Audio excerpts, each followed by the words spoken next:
हाँ, तो good morning विद्यार्थियों। हमें आज अपना ना बायोलॉजी पढ़ना है और बायोलॉजी में हमारा दूसरा यूनिट जो है अपना कंटिन्यू है, जो कि है जेनेटिक। ठीक है,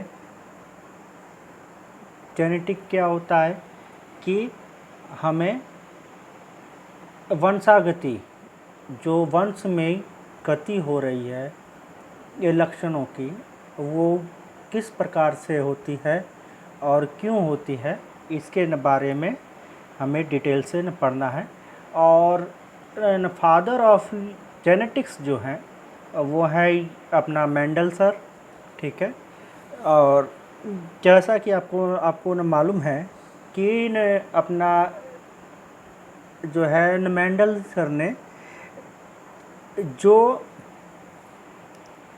अपना मटेरियल यूज़ किया था अपना जेनेटिक स्टडी के लिए, वो था अपना मटर।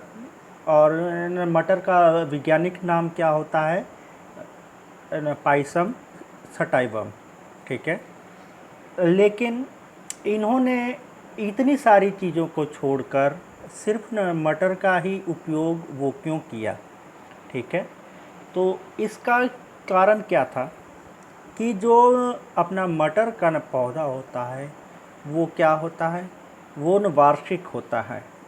वार्षिक का मतलब कि पूरे साल भर में मिलने वाला। ठीक है, और इसकी जो मतलब जो है एज है वो अपना 3 से 4 महीने तक की जो है होती है। इससे वो क्या फ़ायदा होगा कि इतना छोटी उम्र का वो क्या फ़ायदा होगा? इससे हम जैसे अपना वो पौधा ख़त्म हो गया, उसमें कुछ विशेष गुण आए, कुछ अपना लक्षण दिखे, और उसी बीज को हम अगली बार बो देंगे। ठीक है, जब वो पौधा ख़त्म हो जाएगा तो कुछ और विशेष लक्षण दूसरे पौधे में आएंगे। ठीक है, तो ऐसा करने से वो क्या होता है? ऐसा करने से हम कई पीढ़ियों का अध्ययन कर लेते हैं। जैसे एक पीढ़ी के अंदर वो क्या समानताएं थीं और दूसरी पीढ़ी के अंदर वो क्या न समानताएं हैं, और तीसरी पीढ़ी के अंदर वो क्या होगा, और चौथी पीढ़ी के अंदर वो क्या संभव है कि ऐसी समानताएं ज़रूर इस पीढ़ी में दिखी हैं तो दूसरी पीढ़ी में भी होंगी, और तीसरी पीढ़ी में भी समथिंग, उसकी कोई संभावना नहीं है। लेकिन हो सकता है कि वह अपना 5वीं पीढ़ी में दिख जाए, 6ठी पीढ़ी में अपना दिख जाए। तो इससे अपना फ़ायदा क्या होता है कि इससे हम आर्टिफिशियल इंटेलिजेंस कहते हैं। आर्टिफिशियल जो है इंटेलिजेंस, ये क्या चीज़ होती है कि जैसे हम लोग अपने मोबाइल पे ही कीवर्ड में कुछ भी अपना डालते हैं तो सबसे पहले जो हमको पसंद होता है वही चीज़ें आती हैं ना। उसी तरीके से कि जेनेटिक्स में अपना कोड होते हैं जो अपना एआई के जैसे होते हैं, कि जैसे अपना भविष्य में इस व्यक्ति को कौन सा रोग होगा और क्यों होगा और किस जीन की वजह से होगा और कौन सी पीढ़ी से उसको वो लक्षण मिलेंगे, इन सब का अध्ययन हम लोग न करते हैं। इसलिए इन्होंने मटर के पौधे को अपना चुना। ठीक है, और दूसरा वो क्या रीज़न था कि उन्होंने ऐसे पुष्पों, ऐसे पौधे को अपना चुना। ठीक है, जिसके अंदर न पुष्प हो। ठीक है, और उस पुष्प के अंदर वो क्या क्या चीज़ें हों कि मेल और फीमेल, यानी नर और मादा दोनों के अपना जनानांग, मतलब जिससे वह जनन कर सके, ठीक है, एक ही पुष्प में न मौजूद हों। आपको मालूम है कि ऐसे पुष्पों को वो क्या बोलते हैं, उनको बोलते हैं, वो क्या बोलेंगे, उभयलिंगी पुष्प, ठीक है।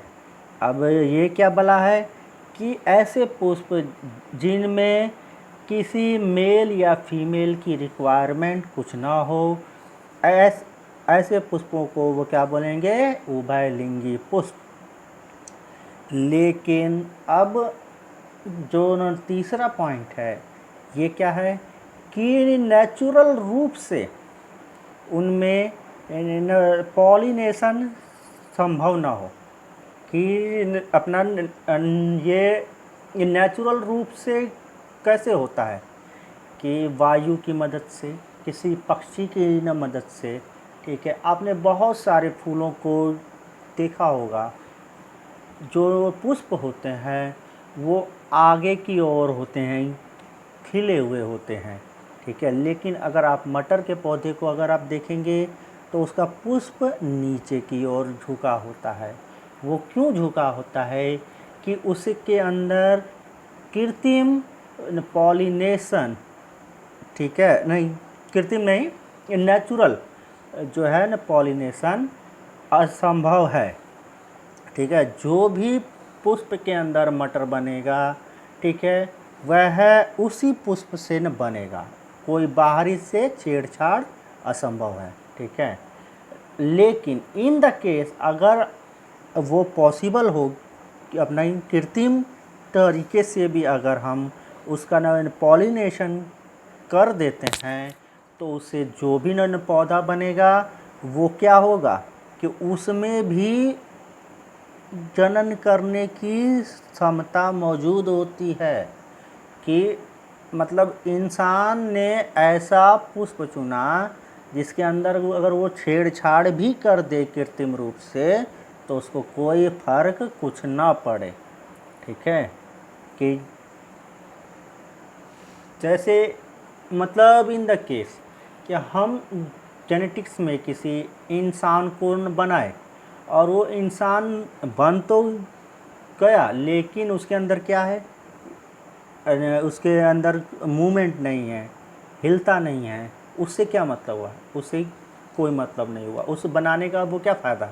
लेकिन इस पौधे में वो क्या था कि जेनेटिक्स रूप से हम उसका अगर पॉलिनेशन करते भी हैं तब भी उसके पुष्प जनन करने में सक्षम थे, कि इस मटर के पौधे का जीन बहुत स्ट्रॉन्ग था, ठीक है। इनके ऊपर कृत्रिम पॉलिनेशन से कोई इफेक्ट कुछ नहीं पड़ता है, ठीक है, जनन कर सकते हैं। और दूसरा है कि मटर के पौधे में एक दूसरे के विपरीत लक्षण उत्पन्न होते हैं, ठीक है। कि मतलब एक जो उसकी फली है वो दूसरी फली के में जो बीज हैं वह तीसरी फली के बीज से भिन्न होगा, उनमें वेरिएशन होगा।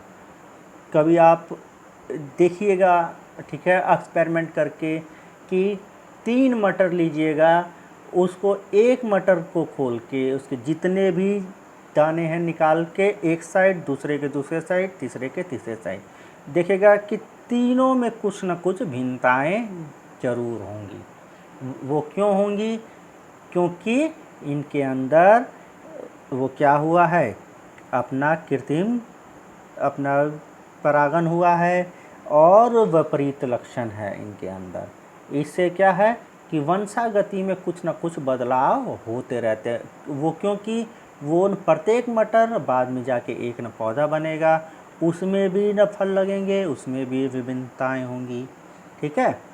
तो आज के लिए बच्चा लोग इतना ही, और कोई अपना क्वेश्चन होगा तो पूछेगा, ठीक है।